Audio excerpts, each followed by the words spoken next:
Welcome to episode 57 of the Talking Friars podcast. I'm your host, Ben Fadden, here with Jacob Zimmermann. Jacob's back. Jacob, how's it going? Good. Unlike the Padres, I'm doing good. Yeah. Yeah, okay. Not a whole lot to smile about as we record this episode.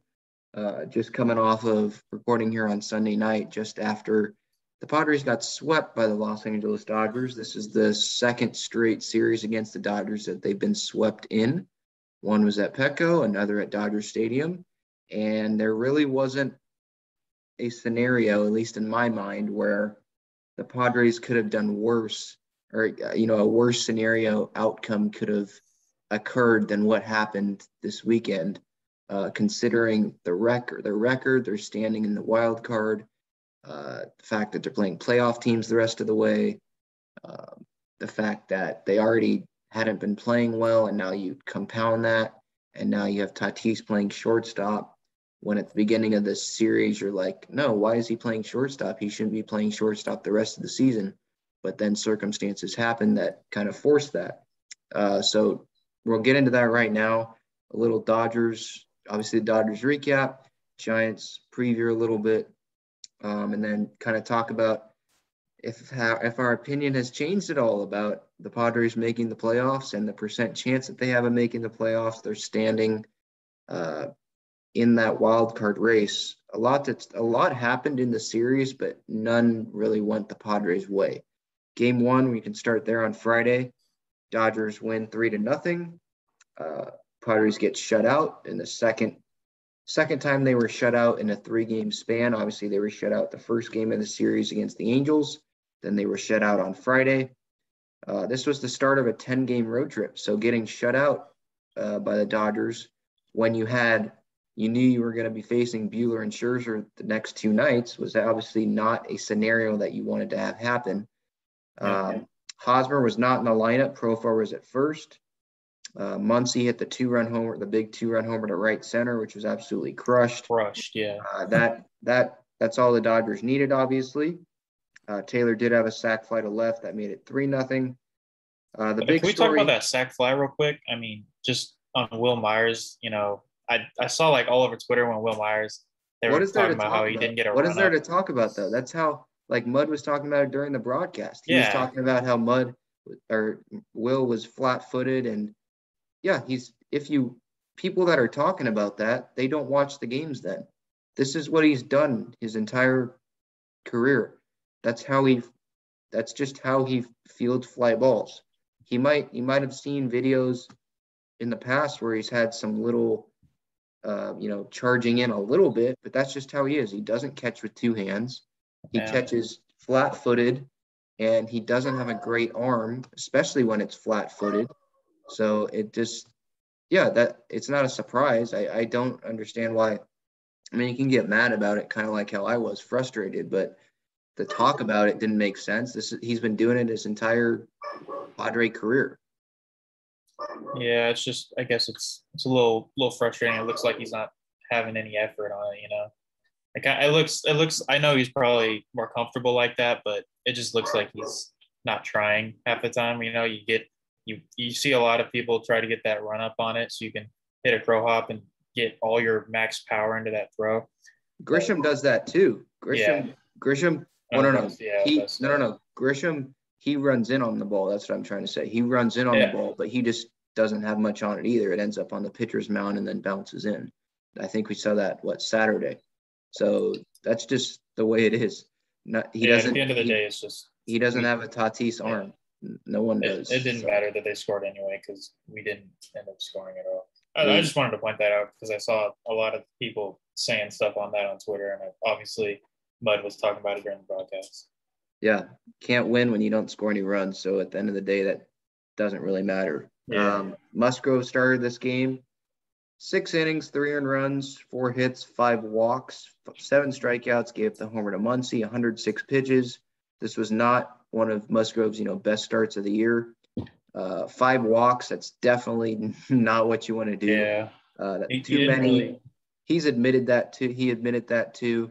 But I think he's again and again and again, whenever he doesn't have his stuff or his command's not there, he earns his teammates' respect because guess what? He gets 5-6 innings through somehow. Mm-hmm. When there's some guys on this team, like, a Blake Snell, when he was nibbling earlier in the year, he would not go 6 innings. He'd go 4 1/3 or something like that. And so when the bullpen's the most taxed bullpen in the league, it's definitely valuable to have a guy that can grind through starts and it ends up being a quality start. I get you lose, but give up 3 runs in 6 innings to the Dodgers. I get it's not the result. You'd obviously rather have 6 shutout innings, but I think the Padres will take that, especially considering that he was able to do that when his command just wasn't there. Oh, yeah, 100%. I mean, he was wild. It seemed like he was using that breaking ball every pitch. I mean, it was a miracle whenever he threw a strike or a fastball, it felt like. But, I mean, he still grinded through 6 innings. I mean, only allowing 3 runs to the Dodgers, too. That's one of the best offenses in the league, on paper when you look at it. It's just it was a quality start, but it was just a little, I don't know. I feel like the walks kind of made the quality start look a little bit less quality, because he had a lot more base runners than, like, when you just look at the hits, there's only 4 hits, but he also allowed 5 walks. So when you add those together, it seems like a lot more base runners. Yeah, and the bullpen did its job once again. Shocker. Pierce Johnson, Austin Adams combined for 2 innings, no runs, no hits. Was it just me, or did Austin Adams look like coked out, like, up there? He was just like jumping up and down, like he was just very energetic. Like, I don't know, I noticed that. The Dodgers series seems to bring the most out of him. I'm not going to say the best because Sunday was not the best. It was the exact opposite. It was an absolute crap show, which we'll get to. But Grisham, Machado, and Cronenworth combined to go 0 for 8 in this game. Again, you can't win a game if you're just tuning into baseball. You can't win a game when you score 0 runs. So, again, they were shut out 2 of those 3 games in that 3-game span there. The big news of this game, though, was not good news. You add it to the fact that they were shut out. You add it to the fact that Musgrove, one of their consistent starters, the start kind of got wasted because you didn't score any runs. And Jake Cronenworth exits, their second best hitter, their second best position player this year. He gets hit in the finger, left ring finger, ends up fracturing it on a Julio Urias hit by pitch.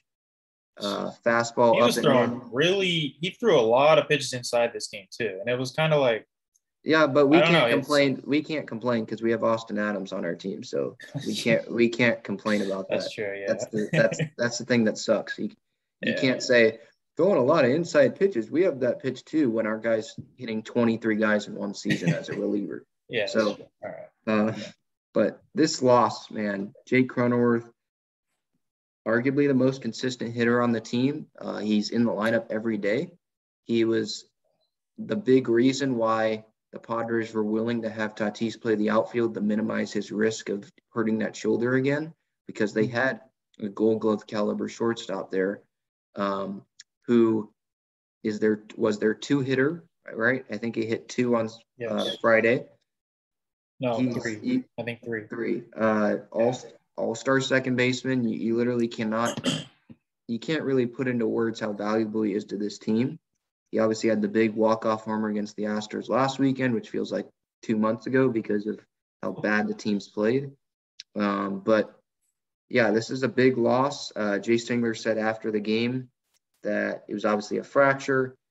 He might not go on the injured list. They're going to, wait a few days to see if the inflammation can go down. On Saturday, they showed him he had like 2 bandages on his fingers.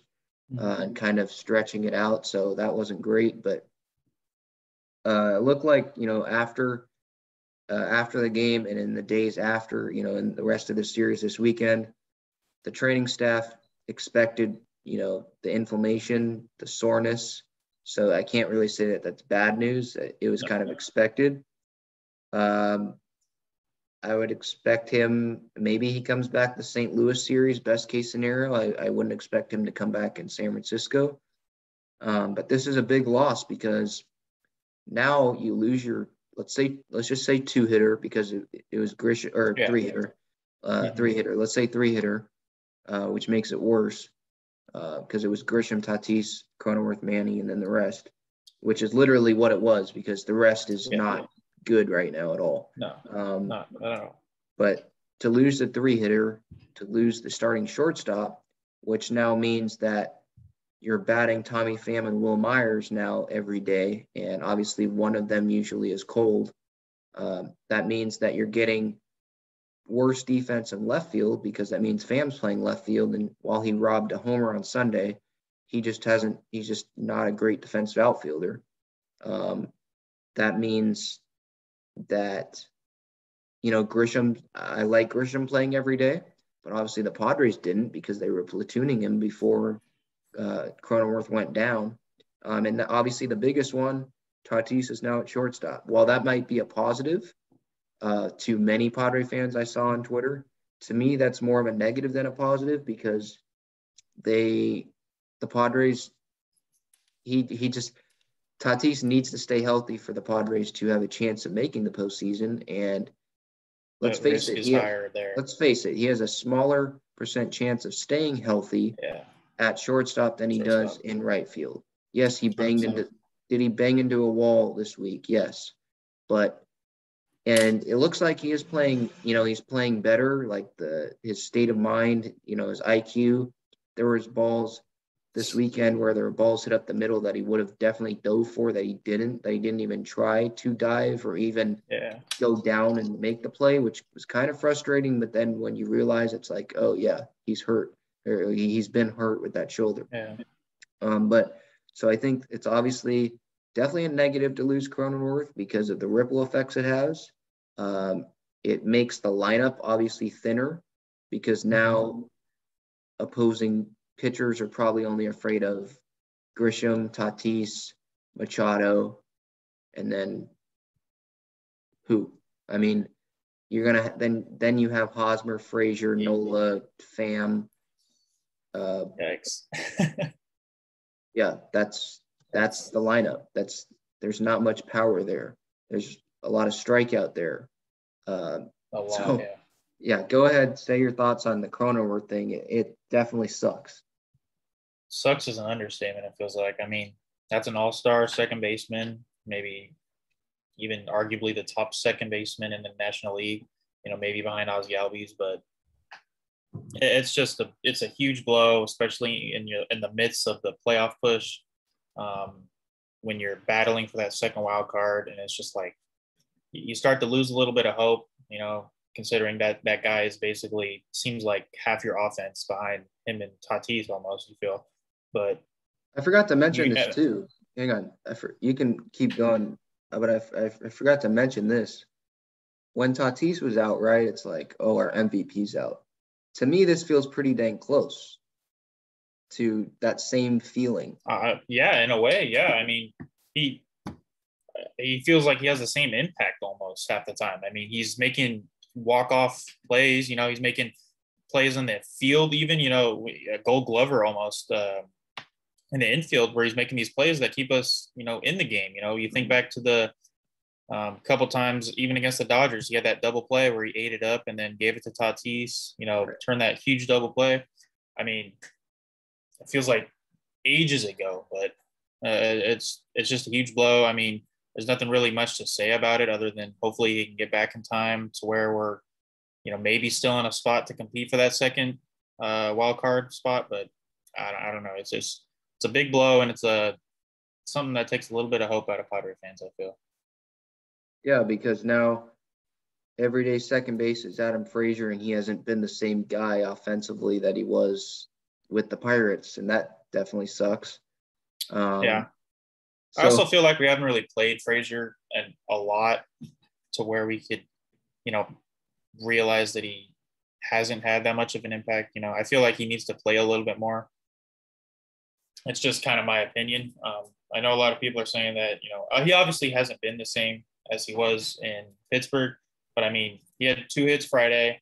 I'm not sure what he did on Saturday or Sunday, but, hope, I think that if we can play him more, that, hopefully he can heat up a little bit, maybe take a little bit of the the slack on offense to where Jake Cronenworth's out. They can kind of replace that a little bit, but I don't think he's been as bad just because, we haven't really played him, I feel like Tingler hasn't played him enough.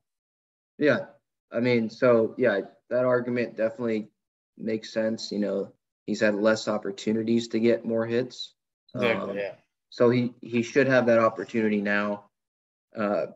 But definitely, nonetheless, I mean, terrible start to the road trip. Couldn't have gone worse. You don't score any runs, and your second best player gets hurt.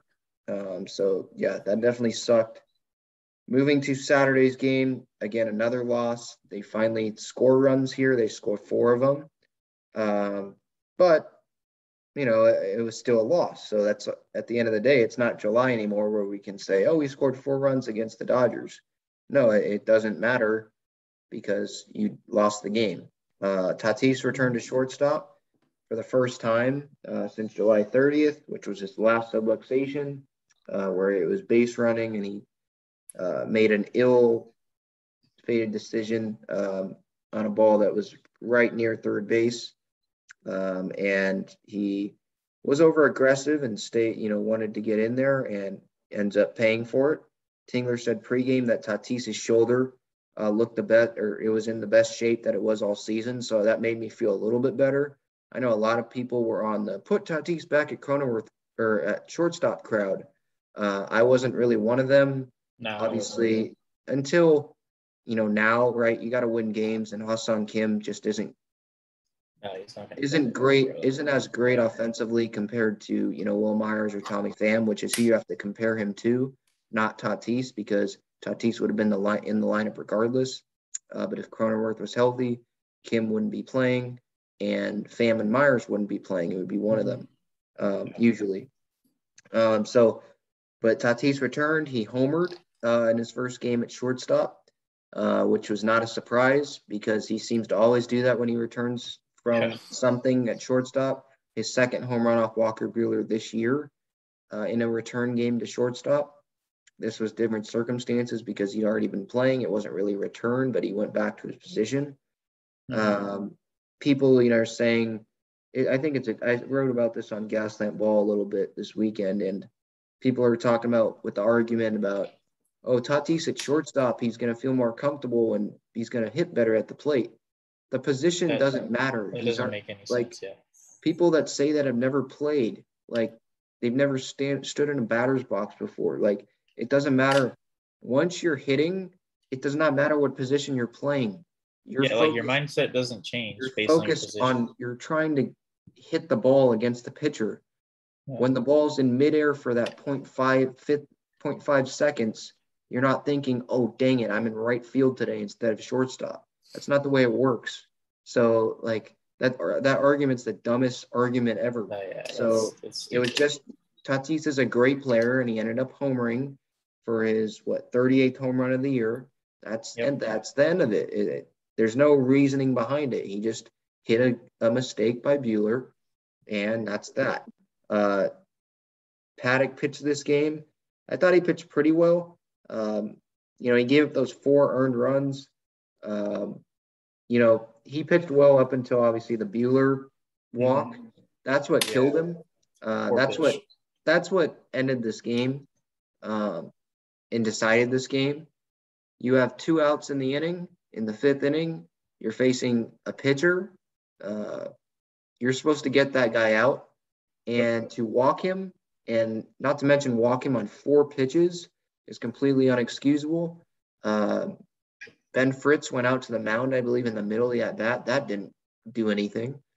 It just didn't have his command, and the inning should have been over there. Instead, not only does a new pitcher come in, so you can't get out of those 5 innings, but now you have to face the Dodgers' best player. And on the first pitch, you hang a pitch, and Mookie Betts deposits it into the outfield seats, and that was pretty much the game. That was a backbreaker because the circumstances. I mean, Paddock had pitched pretty dang well up until that point. He gave 3 hits, so that's not that bad. But the 4-pitch walk to Buehler in the 5th, It just can't happen. You should be out of the inning, and you weren't, and Betts makes you pay for it, which isn't a surprise at all. But when you do that, it's like you almost deserve to lose that game. Oh yeah. I mean, I could say something about that. I mean, it's as you said, it takes the wind out of your sails almost. It takes all that momentum that you might have, and it just throws it away, especially on 4 pitches against a guy that, if you're pitching, all you got to do is throw a strike, and you probably won't hit it for anything really. I'd rather I don't really think. I'd rather have him do a Bartolo and hit a homer than you walk the guy, because at least you threw a strike. You at least did your job. You're not just not throwing strikes. Like at least you're throwing it in the zone. Yeah, exactly. I mean, I'd rather, at least you're throwing strikes to a guy that, 9 times out of 10, he's not going to get a hit. I mean, 1 side of 100, maybe he'll hit. That's what I feel. Walker Buehler, I mean, what's his average? Well, I don't even know what his average is. He's a 113 average. Okay, that might be something, but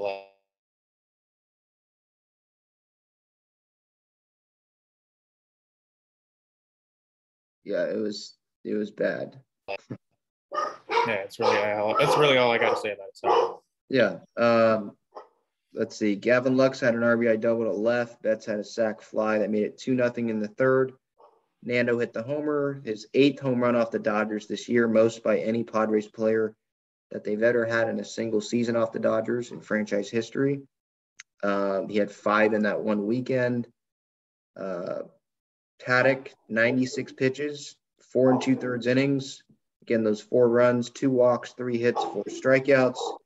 Obviously, that 4-pitch walk, like we mentioned, obviously killed him. In the top of the 8th, the Padres had a little bit of fight in him, which was encouraging, thinking that maybe they could use that momentum going into Sunday. Obviously, that didn't happen. Machado Tatis had RBI singles, made it 5-4. Tatis was at third with 1 out, and that kind of ended the game too, obviously, with Pham and Myers both striking out to end the inning. Got to put the ball in play. I think I mentioned on Twitter, but on Sunday's game, Max Scherzer was throwing a perfect game, and it's like, well, no, it wasn't that. I mean, he was, but it was about the 3,000 strikeouts. No one wanted to be that 3,000 strikeout, so they were just trying to put the ball in play at any cost. It didn't matter if it was lazy pop-up or anything. I feel like when you have 2 strikes on you or you're in these scenarios, I'd rather have you pop it up than strike out, obviously. Oh, yeah. And make them make it out. Make them catch the ball. Make them field the ball and throw it over to first. Make them do that. And the Padres didn't do that, obviously, in the 8th inning there with the Myers and Pham strikeouts.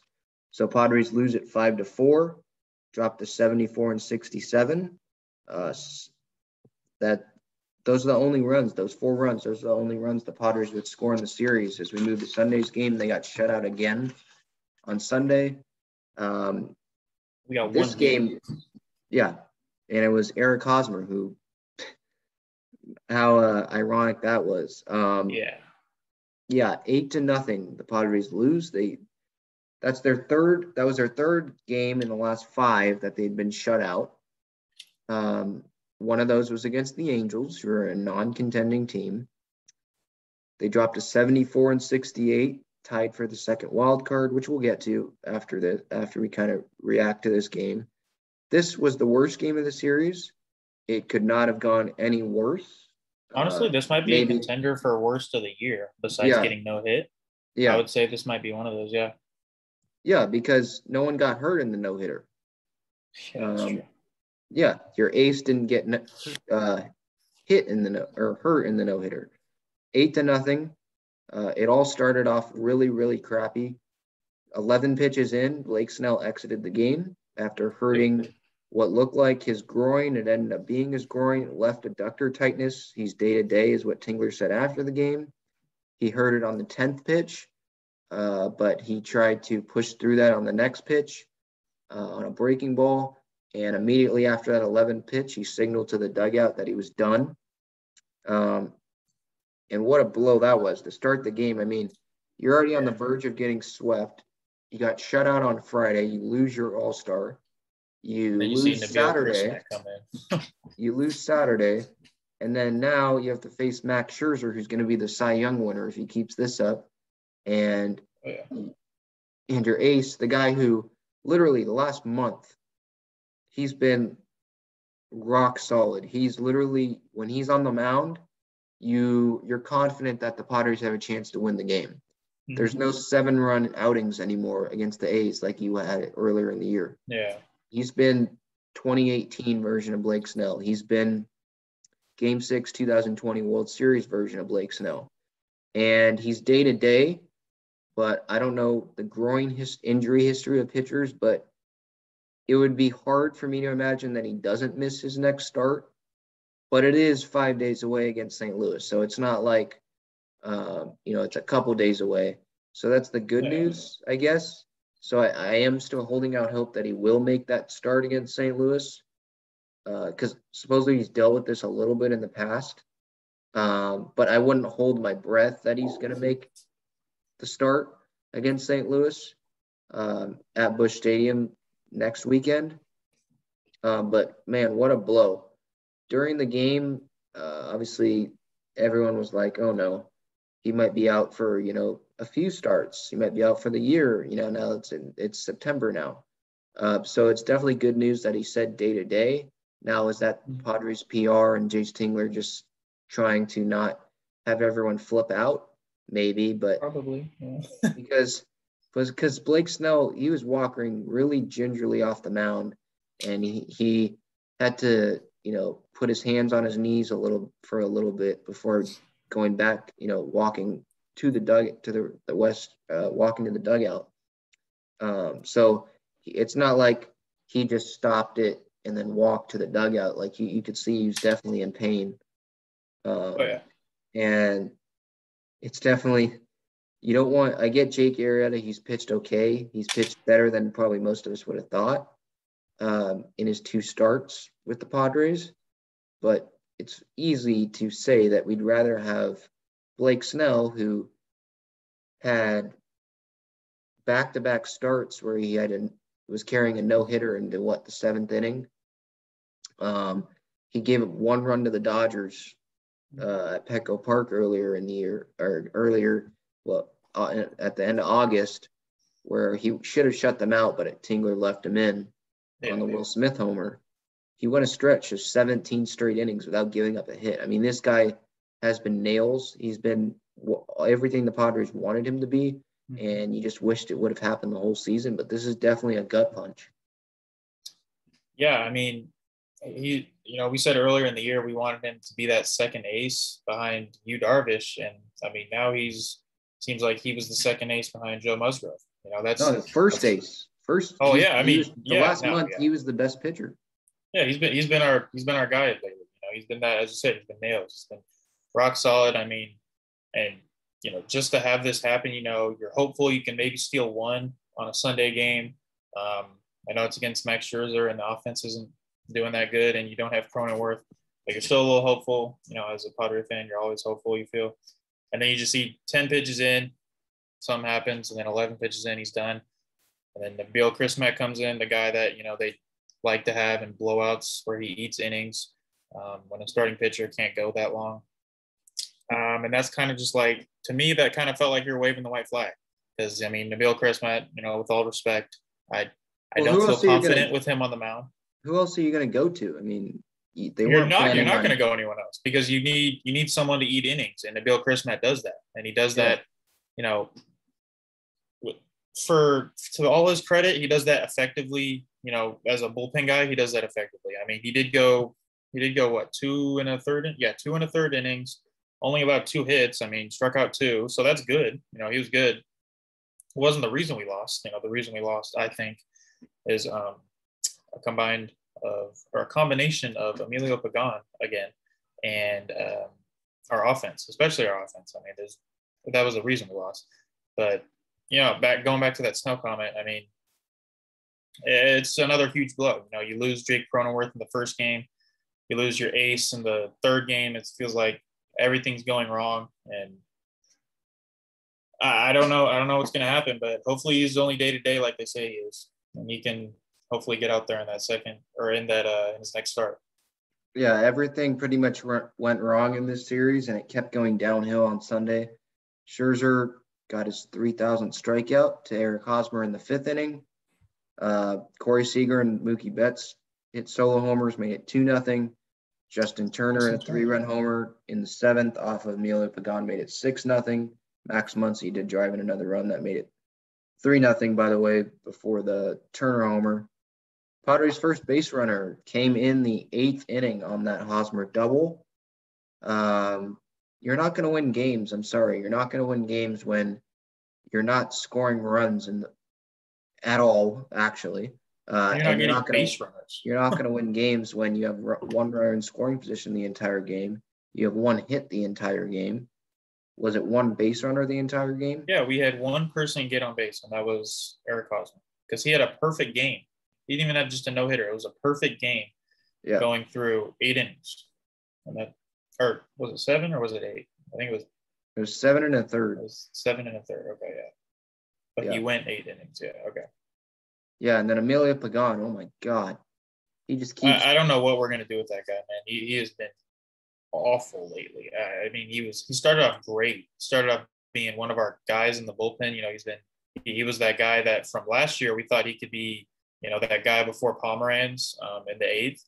But lately he has just been awful, man. I don't know what's gotten into him. I don't know if it's, you know, maybe like Paddock, a mental thing, you know, he's talking himself out of things, but it's just location. The guy, you just can't trust him anymore on anything. Like I've talked about it. What was it, like 2 episodes ago? He can't, when he comes into the game, it's feel like his role is to give up a home run and then leave. Like that's what it feels like now.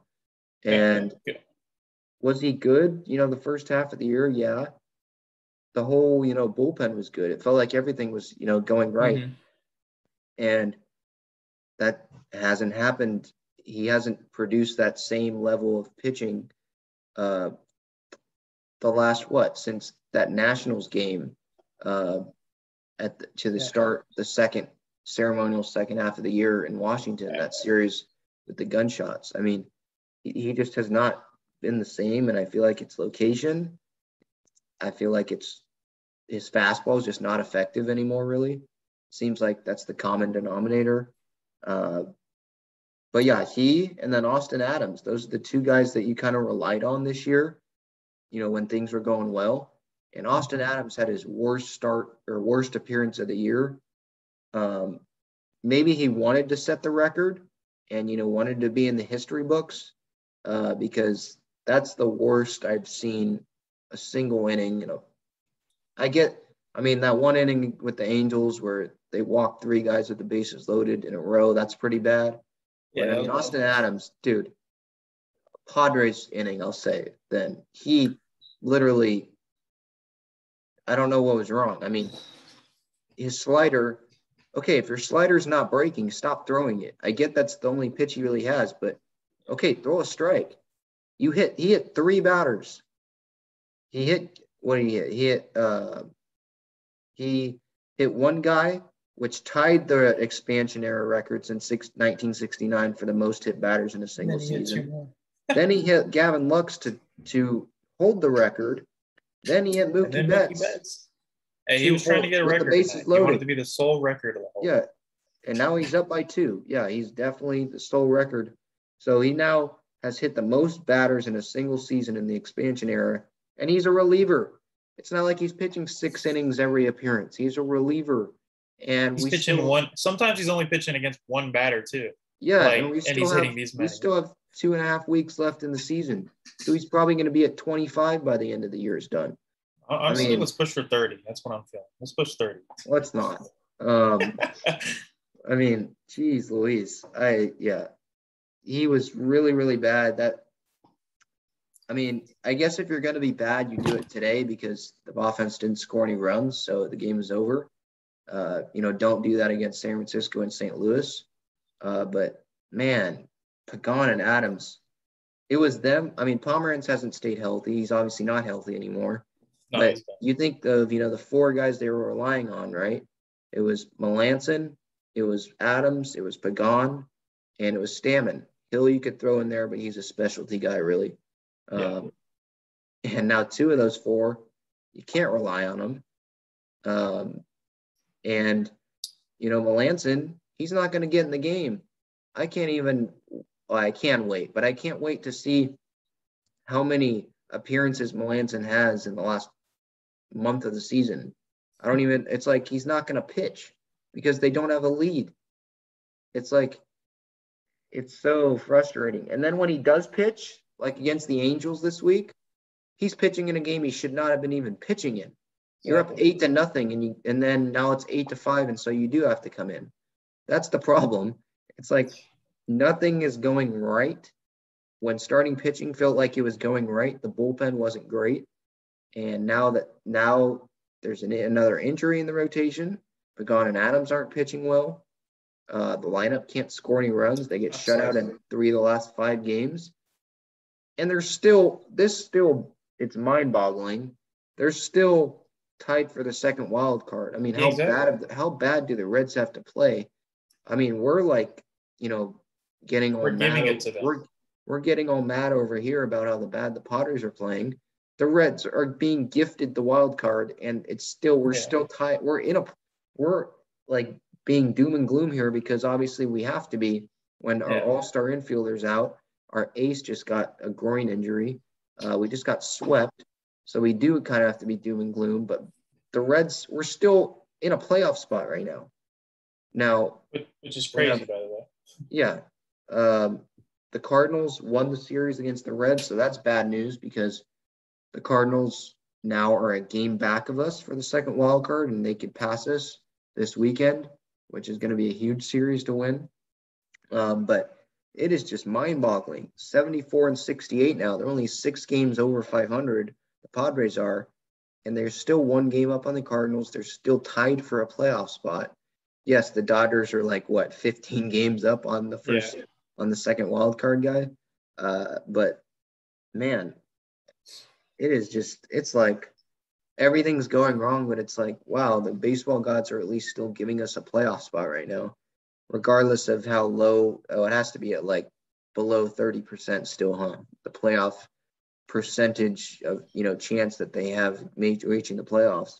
I mean, how bad they're playing, and now it gets you split a series with the Angels that you needed to win both games of.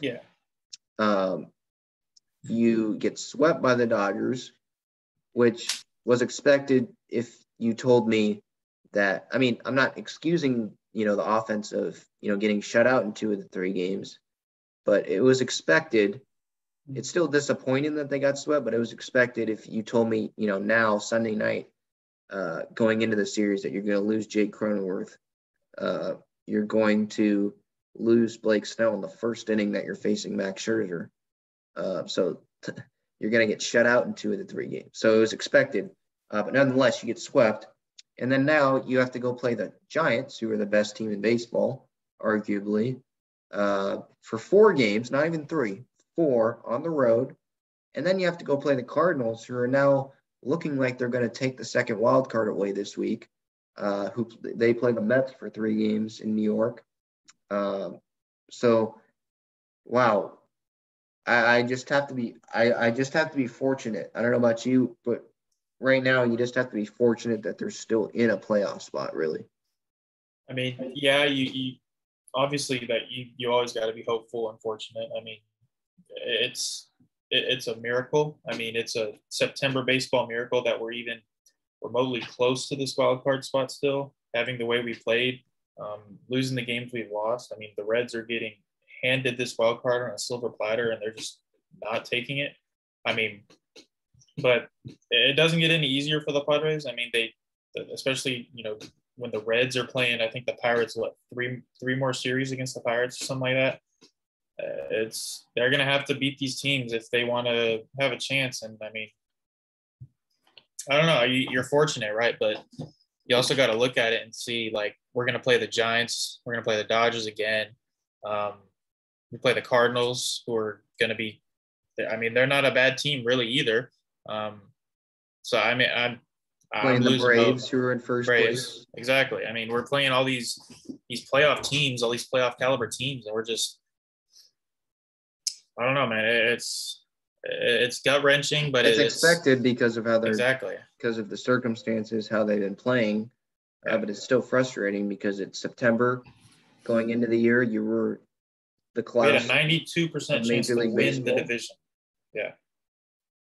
Yeah. Well, I no, mean, make the playoffs. Yeah. yeah, that's what it was. That's right. Yeah. Now it's what, less than 30? Yeah. Yeah. Crazy. Yeah. We got 4 games now against the Giants, 3 games against the Cardinals. Who knows if Snell's going to be available for the Cardinals series? Again, I'm not going to hold my breath for that. But Tingler did say that Darvish pitches Monday, Arrieta Tuesday, Musgrove Wednesday, Paddock Thursday for those 4 games. They have to win the series, but you're facing the Giants. You got Anthony DeSclafani, who's been like all-star caliber. Good, yeah. Facing Jake Arrieta on Tuesday, so that doesn't look good. You have Chris Paddock facing Kevin Gausman, who was an all-star this year, right? Yes, he was, yeah. He's facing Paddock Thursday. That doesn't look good. So you don't have Jake Cronenworth. I don't expect him to come back this series. That's not good.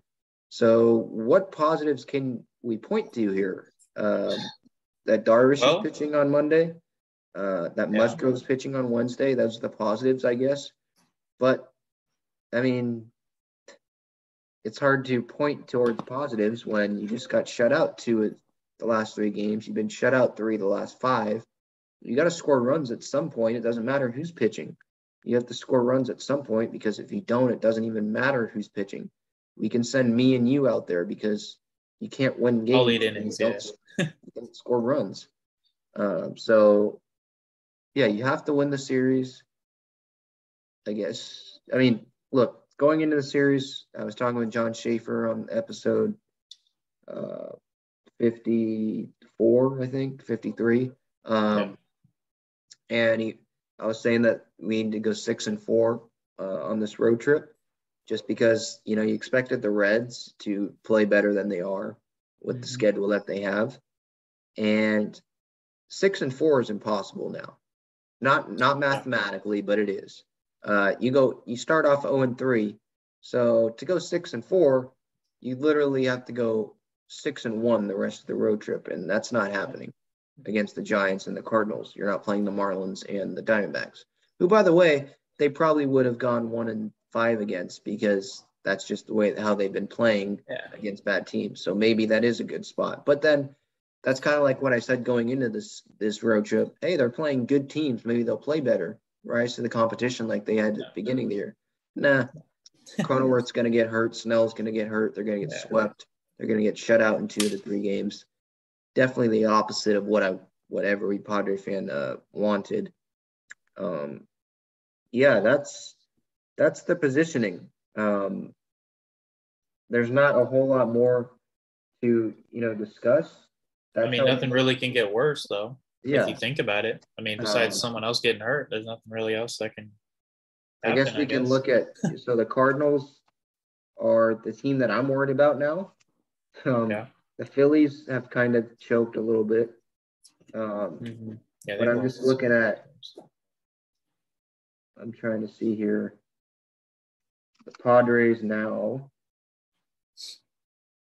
on FanGraphs, 142 games in. Projected rest of the season, they're projected to go 11-9. And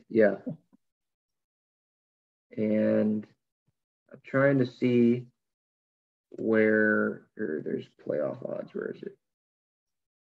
I'm trying to just see playoff odds.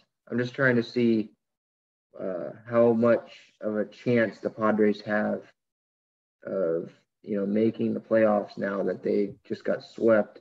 Yeah. And it seems like the Cardinals are getting the advantage here. The Padres 74-68 right now. Projected to win 84 games, and they have a 38% chance as of this recording right now to make the playoffs.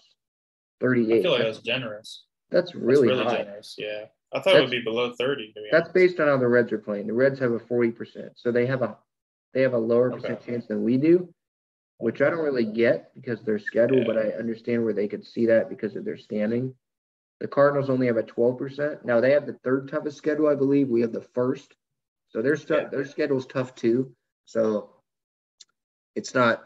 You can't be like, it's not a red scenario, like, oh, they're definitely going to pass us because of the Cardinals schedule that they have. You still have to think that the Reds are going to turn it around at some point. But yeah, that's kind of generous. 38% chance right now to make the playoffs. That's pretty generous. But I think they're just weighing in how the Cardinals how bad the Reds have been. Yeah. The Reds have been playing. But so there's that. Padres' strength of schedule. Obviously the hardest. It's not looking great. Fangraphs makes it look better than it, I think, is. Fangraphs isn't the ones going out onto the field and playing the games. They're not the ones not scoring runs. So I guess you got to hold out hope that Fangraphs is right. But yeah, that's surprising. But anyway, anything else we got here? I don't think that, doom and gloom, really. At this point, I'm just trying to stay above 500. I think they'll do that, but at this point, I'm just trying to stay within reach of the wild card. I get right now they have it, but I don't see them having it by the end of next weekend at the end of the Cardinals series. You just got to hope that the Reds keep sucking like they do, and that the Cardinals, play like how they played against our AAA team. I don't know. Yeah. That'd be nice. Yeah. All right. So I'll have another guest on this week. This has been episode 57 of the Talking Friars podcast. Ben Fadden here, Jacob Zimmermann. Until next time, let's go Padres, and hopefully we can score some runs. That would definitely be great. All right. See you guys.